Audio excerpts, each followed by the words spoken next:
Hi, everyone. This is Krauss. Welcome to the Opening Up podcast of SAR Academy.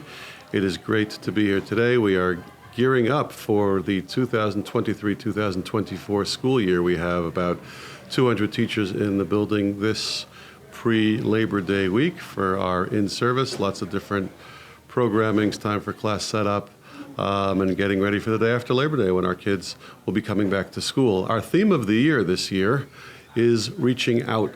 We're thinking about how to connect to people who we might not naturally connect with, which I think we can all relate to and we all believe is valuable. And in order to do that or to frame that for our teachers and now for our community, I asked a friend, a new friend, someone who I had the honor and privilege to meet this past summer, really kind of randomly, because we reached out and connected with him when we were away, and you'll hear the context in a couple of minutes. That reaching out led to a really powerful encounter for my family, and I wanted to share that with our community and with our teachers. So Sam Herreid was our guest at the opening in-service program for our SAR teachers for this year. He spoke to our teachers the other day, and I wanted to share that conversation with our community and with our listeners. And this is just to give you a little bit of context for that conversation, which is coming next. We hope to be able to continue to connect with Sam. I think that I know that the feedback I've received from our teachers has been very, very positive, and they were inspired by what he had to say. He is a remarkable person, and I will allow him to speak for himself. We did this in interview style to make the conversation flow better. There were some slides, but I do not think they're essential to being able to get the gist of the conversation, and I hope that you will enjoy that conversation as much as we did and learn from it like our teachers did and like I did. Thank you very, very much. I am going to bring up a guest, Sam Herreid. I'd like to tell you who Sam is. Please welcome Sam Herreid. Let's see. Here, while I introduce you, you could maybe Emily, can we get him that? Just make sure he's comfortable. I've been sitting here for like 2 hours. You have whatever's comfortable for you. I'll get you a mic. So I want to tell you what happened to me, to us. It was only 3 or 4 weeks ago, maybe 3 weeks ago. Our family went to the Jersey Shore for the weekend. There's a shul in Bradley Beach at the Jersey Shore. There's a shul. We've been there a couple of times before. It's not easy to find a place that has both a beach and a shul. There's someone here where's Tova Fink, who was the Rebbitzin at the shul on the beach in Venice, California. But for the most part, usually shuls and beaches don't go together. But on the Jersey Shore, if you go to Bradley Beach, you can. It's an Ashkenazi shul that's near the beach. Ruthie Stavsky and Eliezer Stavsky, who many of you know, have a house. Yeah, God. They have a home in Bradley, and we just had an Airbnb. And after shul and Shabbat, we were talking to Ruthie and Eliezer, and Eliezer introduced us to Sam. And it was basically like, Sam's a really nice guy, which continues to be true. Sam's a really nice guy. He's been in this community for a little while. And then we started talking to him, and my wife Shana was talking to him and said, "Why don't you come with us for lunch?" So we invited Sam for lunch, and then we spent the whole summer Shabbos afternoon. We spent the whole afternoon pretty much together. We had lunch together. We walked around a little bit, and everybody that was there, it was my family and some friends. We were remarkably blown away by this person. And you'll soon see, I'm sure, you'll soon see what was remarkable about that encounter. But then I was thinking about wow, maybe that's what reaching out means. It means that if you just reach out and talk to somebody who you don't otherwise know or you wouldn't necessarily naturally talk to, that's what community is about. And then you can have meaningful relationships and create meaningful experiences and hopefully lasting experiences. And that's what, again, to say lasting, I know you for 3 weeks, so this is I called the guy up. I'm like, could you come speak to our 200 teachers on before Labor Day? He's like, sure, which is, first of all, really nice of you. Thank you for coming. And let's get into it because I've been talking too much. Okay, so Sam I think we have a picture out here. You are from Fairbanks, Alaska. Anybody here from Fairbanks, Alaska? Okay, good. So you're from Fairbanks, Alaska. Tell us about that. Well, hi, welcome. Thank you for having me. Yeah, growing up in Fairbanks, it's in the heart of Alaska. The closest town is, the major city is Anchorage, which is the star, and it's a 6-hour drive in the summer. And so it's quite remote, but there's a city, and there's a university, and there's a symphony. So there's sort of like, you're living within society. It's like the last outpost of normal life before you're truly in the Arctic Circle. So that's like regular Alaska. Yeah. Yes. And so in my childhood, I kind of it's kind of surprising because people don't go to Alaska without a purpose. There's obviously a wilderness aspect. There's oil and gas. There's military, but it's also sort of a melting pot for people that just don't fit into what we call the lower 48. So these like the black sheep of your family might one day end up in Fairbanks, and they'll love it there because the rest of the black sheep are there. And then the further you go away from Fairbanks, there's the black sheep of the black sheep. Look, we talk about people out of New York as being out of town, so you're like the lower 48. Same idea. Lower 48, exactly. Upstate, lower 48. But so I was kind of one of these kids that like grew up inside of this environment, and surprisingly, I lived without really experiencing the state that I had grown up in. Thank you. And so I had a bit of a difficult upbringing. My dad wasn't really around much since I was 10. My parents divorced. My mother had an infection in her brain and had I was told that she wouldn't survive, but she did, but was very handicapped, and I became a carer through high school. It was a whole thing. Like, my childhood was a bit intense, grew up a bit poor, and so needless to say, I didn't really experience the place that I lived in. And so when I finally was independent and on my own in my late teens, early 20s, then I started to explore the state and experience it, and started to run and climb and really see. Go ahead. You went to school?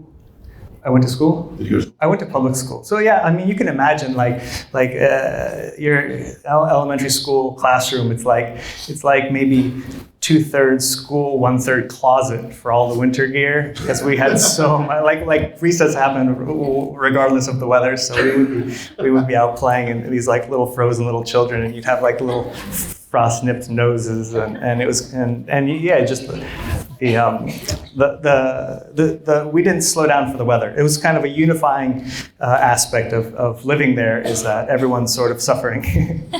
So, you told me that you weren't, when we were talking and preparing for this, and also that job, you told me that you weren't a great student, but you also told me that you have a PhD in glaciology or something. Yeah. So how do you become a poor student and then pick up a PhD in glaciology? Yeah, and I mean, and this is maybe something that a lot of you teachers can relate to, which is sort of. I mean, now you can use labels like neurodiversity. At the time, it was just I felt very inadequate academically. I had a brother and a sister that cruised through school, had no trouble whatsoever, and then I was a bit more difficult, and then just struggled deeply through school. I think there's I went on, like at some point they sent me in high school, they sent me to trade school because I was just not clever enough to survive in regular school, and I was learning how to weld and fix things, which I enjoyed, but I also didn't really fulfill what I wanted to do. And so I continued on into university, and there was a kind of a telling moment in my career as a scientist where I started university, but I was so far behind. I was taking like remedial classes. I was basically taking high school again in college. It's like you pay for it, but it's like and it doesn't count as credit. It's rough, you know. And so I was taking high school trigonometry in college as a college student, but I was simultaneously like I said, I was running and climbing. I was in the mountains, and I started to just do something that was life-changing to me, which was I just started to see the whole world around me in terms of questions, not just in terms of this is a chair and we're standing in the Palisades are behind us. Like, it's like, why are the Palisades behind us? Like you start to just question every single thing around you. And once I started to see the world as questions as a climber, I was seeing glaciers and mountains, and I wanted to know, where did the mountains come from? Where did the glaciers come from? What will the glaciers look like? If we can figure out what they'll look like in 10 years, what will they look like in 100 years? And so I started to think along these questions and start to go to the university and put myself around people that were also studying them. So I was technically an undergraduate. I was taking high school, and I was sitting with PhD students, master students, postdocs, and professors, and that's where my brain space was. And so I was. It was a telling moment where I was sitting at the table in the geophysical department where all the scientists were, and I was trying to solve for some kind of phenomena in glaciology that's not understood. And I was trying to predict how this glacier would behave in 100 years. And a professor came over and looked over my shoulder and said, "Hey, Sam, what are you doing right there?" And I was like, I'm using the diffusion equation to predict this quantity about this glacier. And he's like, "You realize that's a partial differential equation?" And I was like, "Well, yeah, I guess. I mean, it's doing what I need to do, right? It's functional." And it's like, what math are you? And I was like, "Oh, I'm in trigonometry." And he said, "Maybe you're in the wrong math class." And I appreciated that, being seen in that way. But yeah, I've lived in this very sort of a dichotomy of some things I can do with great ease, and I'm able to see the solutions to problems, and in other spaces it's like almost complete deficiency. And I've lived in that space my whole life. And you're now working for the University of? Ohio, remotely. Doing what? Writing a deep learning model to predict where reservoirs of free hydrogen might exist, so that we could sort of... Oh, everyone's doing that, yeah. Wow, that's pretty, wow. And how long have you been doing that? 3 months. Just started the job. The last 3 months? Yeah. Most of my work is in glaciology. Now, so you can imagine we're having this conversation over Shabbos, and they're like, but there's more. So I like to think, and my family often tells me otherwise, I like to think that I'm a runner. I'm not going to go, right? Running with the Rabbi doesn't exist anymore. I ran the San Diego half marathon, and then I participated in the Jerusalem full marathon, and it took a long time, and it was a mistake. But I did it. And one of the things, I actually remember coming back to this group, speaking to them after the half marathon, and saying, amazing things that you learn when you do these things. Is like, we finished the half marathon, we were dead. And you're like, all these people are doing that again now. Like, they're doing double that. And it was like a remarkable and humbling kind of feeling to experience. And then sometimes you meet people who are like, half marathons and marathons. And there are people in the world who run ultra marathons. Do you know what an ultra marathon is? 100. So that's 100. So if you look on the board, I think, what we have over here, and I'll just read it to you, because I found this on your website afterwards, so sorry, after Shabbos, we just looked you up. We went to that's they thought I was inflating my resume. Right, I was like, come on, So you ran the Mid-State Massive Ultra, October 2022. You didn't win. 156 kilometers in 23 hours, 32 minutes, and 40 seconds. So tell us about that a little bit. That's only one, by the way. There's a whole list. You ran the Crimea. Some of these things I think you shouldn't put here. Like the fact that you ran the 27K is not impressive. The 50 miles, whatever. But I mean, the 100-mile ones are impressive. So there are a few of them over here. How many ultramarathons have you run? I have no idea. Who's counting? I don't know how many marathons I ran either. Okay. Go ahead. What's up with that? I mean, you run a marathon and you say, well, let's keep going, let's keep it going. I don't know. It's just, it's to me, it's very liberating to see where your legs can transport your body to, and it's meditative and it's a community and it's these accomplishments and this sort of solving systems. You have your body is there's no way you'll run 100 front to back and have just the most cheerful body. It's just happily letting you do this. Like there's always something. I think that's kind of why I started running. It's like, to me, it was a very clear path of being not a very interesting person to being a very interesting person if you just move your legs a lot. Like there's no way you're not going to see something incredible if you start somewhere and just move your body for 100 miles. I promise you will see some things. So you just start repeating that over and over again. So I mean, you run every day? Right after Shabbos, he's like, I'm going to go for a short run, which was 7 miles. That was the short run, and that's just what you do. And you talk about it. It's like when I think about going for like a run, I'm dreading it. Like you look forward to this. Yeah, absolutely. Yeah, it's like, I mean, it's like I don't know. It's sort of factored into mental health. It's factored into just routine and time with yourself and time to process. Incredible. And then, their hobbies. So your hobbies, you could look this all up. I mean, you play music. This is you playing piano and drum at the same time. Is that accurate? Why do you have to play both at the same time? I'm not very good with social skills. Can you talk about all of that?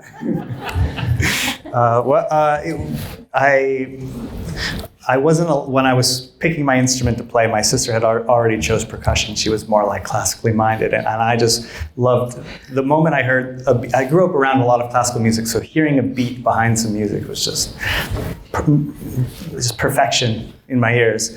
But since my sister was playing the drums, I had to play the saxophone, and I was in jazz band in middle school, and the drummer was playing very poorly, and I just couldn't handle it, and it was against the rules to touch the drums, but I just threw down my saxophone and I sat behind the drums and I could just play. I wish I could say that there was something more to it, but I could just play. And so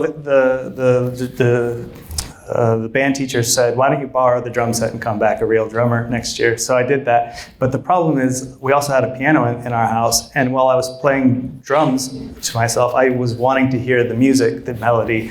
And so I thought, wait a minute, this is just like a problem of coordination. Like kind of what can you get away with the limbs you have? Why not see if you can subdivide your brain and play more than one instrument with more than one with half drums, you have basically how many notes can you hear at one time and be overwhelmed? Like if you hear more than 4 notes at one time, it's kind of mush. So I have 4 hands. Why don't I just subdivide some of the limbs to be drums, some of the limbs to be pianos, do a little of both, and that's kind of where the idea came from. Basically, I made some recordings as a teenager, young, like 13, 14 years old, on a cassette tape. And honestly, the quality is not much different than what I can do today. Like I didn't get any better. I just could do it.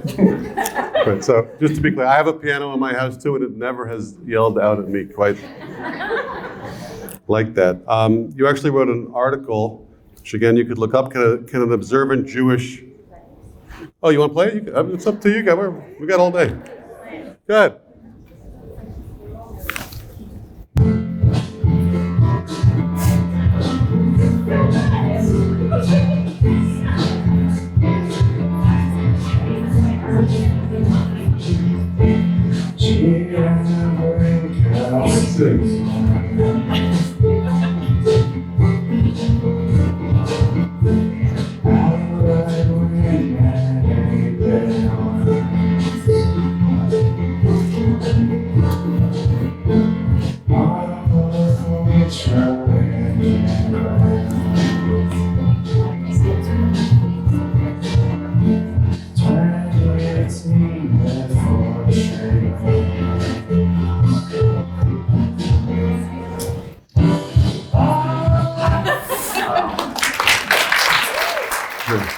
So like you said, not that good.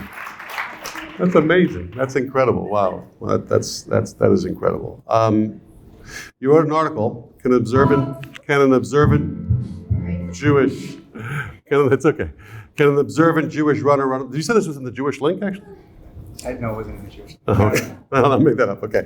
Can an observant Jewish runner run an ultra? It was again. I encourage you to read it. That was the first thing we looked up after Shabbos, and you talked. Now the reason why you wrote that is because you're studying. You're in a process of giyur, of conversion. Yeah. Can you talk about that? Yeah, of course. So it's kind of a bizarre everyone asks me, where does this desire come from? And it was kind of a strange origin because it happened in Alaska, in Fairbanks, where there's no observant Jews anywhere in all of Alaska. Well, in Anchorage there is, but in Fairbanks it's there's plenty of secular Jews, and a Reform shul, but it doesn't really exist there. But I started to already read books on Orthodoxy and conversion already then. And so that was 10 years ago, and sort of as I've gone through, I lived in Europe for some time, and mostly my where I lived was a function of my school and degrees and science. But everywhere I ended up, there was always a Jewish community that I sort of infiltrated and learned from. And I've kind of known I've known since probably about 10 years ago that this would happen. I just wasn't quite sure when and where in the process, and finding the right community. And it's basically at the very tail end of it now. I think that's probably quite imminent now. But so in the process of learning all the mitzvot and how to observe Shabbat, I started to wonder how this life that I've been living as an ultra runner would coexist with orthodoxy, observance to Judaism, because basically, I mean, as you well know, any sport, you'll find Jews that are quite talented in it, but ultra running is quite unique in the sense that if someone's davening in the morning, in the afternoon, you can easily fit a 5K, even a marathon in between. But if you have an event that spans 23, 26 hours, like pretty much every element of Judaism that occupies an observant Jew's life throughout a day will have to take place simultaneously with this sport. And I thought, why I decided not to run ultras. Yes, yeah. But now there's a guide, so maybe maybe we can train you up for one. But so I thought there was some room for comedy, and I wanted to sort of just paint the picture of what it would be like to be observant and also just participate in a sport like this. And so I wrote an article about it and published it. Wait, so how can? How can? Oh, Yeah, like what how can you? Well, so the hardest thing is that a lot of the races will have some overlap with Shabbat, and so I went through I think 50 races from the U.S. and also like a global series of ultra races, and I found two that you can do and avoid Shabbat. They're both in Europe, one in Switzerland, one in France. But I mean, two is not none, so that's nice. And and so I just talk about how you would need to make a bracha over your running snacks and over the beautiful mountains in front of you and the strange people all around you, and how you might bring tefillin if you're a man, but mostly I focused on going through a lot of the laws of Shabbat and making jokes about how your race director could build an eruv so that you could carry a granola bar for 100 miles. So we had a great Shabbos afternoon. And like I admitted, and I admitted this to Sam, and we met the next morning, we did after Shabbat kind of start looking this guy up, and we were really curious about so much. And I have to tell you, and I'm sorry to do it this way, but I have Sam's permission. We ended up on your Instagram account, not on your Instagram account, like whatever you do, looking at someone's posts on Instagram. And we found the post from May 2022, which is a post of your dad, And there's a picture, again, if you can't see it, it's a picture of your dad. My preferred Instagram posts are latte art, which you also know how to do. You told us about that. Run, science, and music. These are my life, so it seems personal enough. But with this post, there's a few bits of more deeply personal information I'd like to share with my friends, in part because it will save me from having to remember who I've told. 2 weeks ago, my dad, Walt, died in Anchorage from Huntington's disease. Huntington's disease is a rare, relentlessly brutal, terminal, hereditary neurodegenerative disease where a set of CAG repeats on the fourth chromosome cross a threshold from perfectly normal to unsustainable. Symptoms of Huntington's disease usually begin between 30 and 50, and the decline to death is variable in pace but unavoidable. There is a 50% chance of inheriting the mutated gene from a Huntington's disease positive parent, and while there's currently no treatment, there's definitive genetic testing. At 9:30 a.m. on a partly sunny Thursday in May 2016, I left Whitley Bay Beach in Northeast England and walked alone into the Newcastle Center for Life to learn the broad reality of the rest of my life. With a worn empathic expression, my genetic counselor told me I had 41 CAG repeats and will develop Huntington's disease. I slumped in my chair for a moment, experiencing how my mental preparation had been oddly inadequate, straightened back up and said, okay. If you scroll back to my first Instagram posts, one is of Whitley Bay and the second is donating spinal fluid for Huntington's research. I fall into a tiny set of humans who are known to be Huntington's positive but not yet symptomatic, making my body useful for developing, if possible, future therapy. As soon as I was diagnosed, I volunteered for every study I could and plan to give more spinal fluid in London this fall. It can be extremely problematic to disclose this sort of information for work, living abroad, relationships, but it's in the fabric of who I am, and I would like to be open about it while I still have the ability to articulate myself. I'm not in any way looking for sympathy, and at 40, I will still be able to crush the out of you in a foot race, but now you know a little bit more about the world that I live in. So you can imagine how it felt, well, to people that met you, a few hours before, to read that incredibly sad and incredibly bold expression that's not that old, it's only a year old. For you, it's about 7 years old, the information. And then we invited you back to talk to us the next morning because we needed to be consoled because we were pretty shaken up, to be honest. And you came back and we spoke for a few more hours.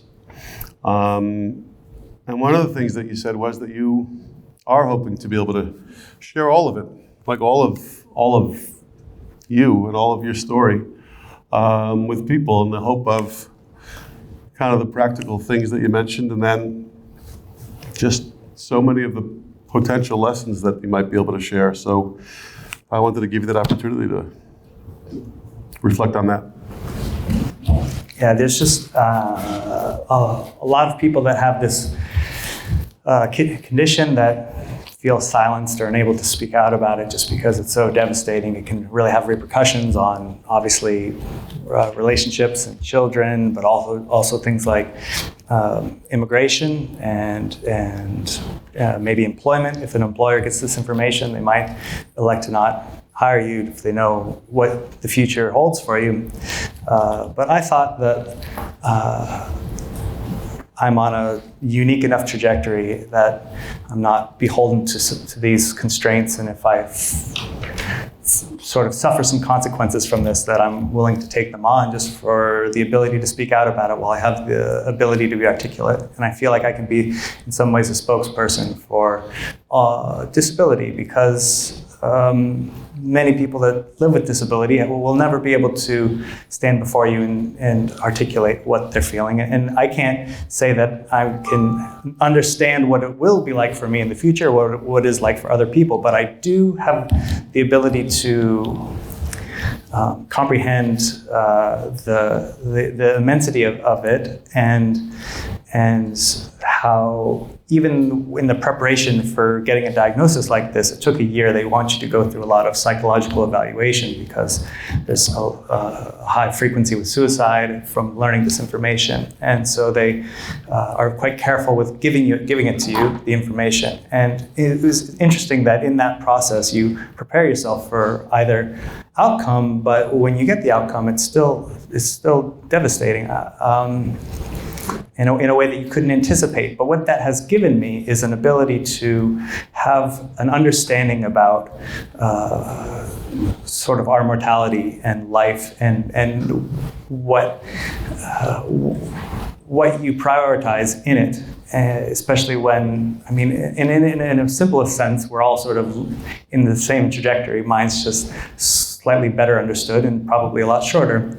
So I've sort of been able to connect with people in a very unique way that I have the counterpoint and the sort of authenticity to be able to share with people who are maybe going through a dark period in their life or experiencing hard things, that I can share with them how I keep myself doing these things and occupied and fulfilled and positive and forward-looking, even with sort of a grim future. So it's been sort of a blessing in disguise in that sense. As you know, as we all know, the time period that we're in, the weeks leading up to Rosh Hashanah, are for everybody times of reflection. Reflection simply means that we do what we call a cheshbon hanefesh. Cheshbon hanefesh, you know, maybe when you're young, you think it's like, okay, let me think about all the mistakes I made and then how to fix them, which is maybe part of it. Cheshbon hanefesh, I think, as you grow up, means what matters. You think about what is important. Who am I? What's important? What matters? And what should I do with that? I've often said here, my father, Alav Hashalom, used to wake us up on Rosh Chodesh Elul and say, "Medarf Tshuvatin, you got to start reflecting. You got to start reflecting." And that's something that we sometimes are successful at doing and sometimes less successful. I know that when I and my family, when we met you, that allowed us to reflect. And you were incredibly powerful to us because it was obviously hard in many ways, but you made it positive, and you had such a, incredibly strong way of articulating all of this, like you just did for us now. And we are very, very grateful to you for sharing that with us. Of course, I know that we all join in wishing you well, wishing you ktiva v'chatima tova in every sense of the word, that your conversion process should continue successfully, and the things that you care about and that you commit yourself to should continue to be successful, and you should have strength to do all the things that you do and that matter to you, and that make a difference in the world, because it's pretty remarkable. So thank you. So much.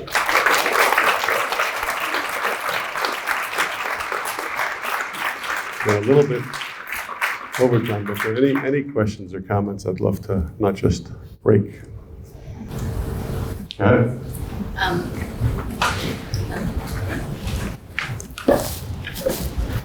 So thank you for sharing. This is not a joke, it may sound like one, but time management. Can you explain how you can do these things? Like, how do you, I don't know, it seems like you do everything possible. How do you do this? I don't have any friends. I try to be very, my brain is always in different directions. It's quite hard to focus it on one thing, but when it does focus on one thing, it's quite capable. And so it's just been kind of a constant just process of how can I figure out how to optimize, get into these sort of focus states, and then if I'm not in one, to do something else. And so if I have basically like 4 things that I'm quite passionate about and very interested in, and so I just try to, if I'm not being functional in one area, I'll do a hard shift to a second, and I try to get up. I usually start running. I don't know. So in the winter, it's 4:20 on the dot because I run with the teacher, and so we run before school. But so I try to run early. I wake up very early and just try to be as efficient as I can, and and sometimes I don't, I'm like not always crushing it, but if you have these things that you're extremely passionate about or that you want to accomplish to get to as a high level as you possibly can, you'll find a way. Like you'll be able to maybe do two things at once: take phone calls while you're on a run, or be more efficient with meals and things, so that you can do your science, do your running, be creative. And then I'm just always on my phone. I'm always writing notes and